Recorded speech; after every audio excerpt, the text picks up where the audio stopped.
Hi friends, welcome to our channel. இன்னைக்கு நம்ம குழந்தைகளுக்கு விரும்பி சாப்பிடக்கூடிய ஒரு ஸ்நாக்ஸ் ஐட்டம் எப்படி பண்றது இந்த வீடியோல பார்க்கலாம். இது பாத்தீங்கன்னா குழந்தைகளுக்கு பிடிச்ச மாதிரியே இருக்கணும். அதே போல நல்ல ஹெல்த்தியாவும் டேஸ்டியாவும் இருக்கும். கண்டிப்பா ட்ரை பண்ணி பாருங்க.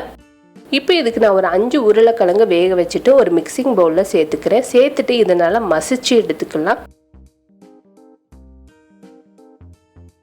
இப்போ இது கூட 3 மீடியம் சைஸ் கேரட் அதையும் வேக வச்சுட்டு சேர்த்துருக்கேன். சேர்த்துட்டு இதையும் நல்லா மசிச்சு எடுத்துக்கோங்க. ரெண்டையும் நல்லா மிக்ஸ் ஆகணும். கேரட்டை நீங்கள் துருவிட்டும் சேர்க்கலாம். இப்போ இது கூட ஒரு மீடியம் சைஸ் பெரிய வெங்காயம் நல்லா பொடியாக கட் பண்ணிட்டு சேர்த்துருக்கேன். ஒரு கைப்பிடி அளவுக்கு பொடியாக கட் பண்ண கொத்தமல்லி சேர்த்துக்கலாம். அரை டீஸ்பூன் அளவுக்கு மிளகுத்தூள் சேர்த்துருக்கேன். இது கூட ஒரு 1/4 டீஸ்பூன் அளவுக்கு தனி மிளகாத்தூள் சேர்த்துக்கலாம். கொஞ்சமாக மட்டும் உப்பு சேர்த்துக்கலாம். ஏற்கனவே நான் உருளைக்கிழங்கு கேரட் ரெண்டுலையுமே உப்பு சேர்த்து வேக வச்சுருக்கேன். அதனால் கொஞ்சமாக மட்டும் சேர்த்துருக்கேன். ஒரு முட்டை இது கூட உடச்சி ஊற்றிடலாம். 1லேருந்து 2 முட்டை நீங்கள் விருப்பப்பட்டீங்கன்னா சேர்த்துக்கலாம். இது கூட 1 டேபிள் ஸ்பூன் அளவுக்கு பட்டர் சேர்த்து இதை நல்லா மிக்ஸ் பண்ணிடுங்க.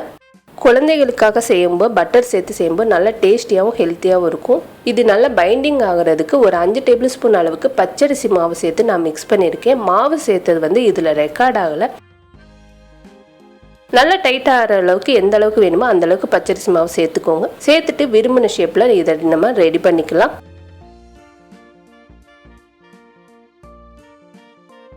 இப்போ இதை தவா ஃப்ரை பண்ண போகிறோம். தவாவில் ஒரு 2 டீஸ்பூன் அளவுக்கு பட்டர் சேர்த்துருக்கேன். பட்டர் சேர்த்துட்டு நம்ம ரெடி பண்ணி வச்ச உருளைக்கிழங்கு இதில் சேர்த்துடலாம். ஒரு 4லேருந்து 5 பீஸ் சேர்த்துக்கோங்க. சேர்த்துட்டு ஒரு சைடு நல்லா வேகட்டும். இப்போ நல்லா வெந்ததுக்கு அப்புறமா இது எல்லாமே திருப்பி போட்டுலாம்.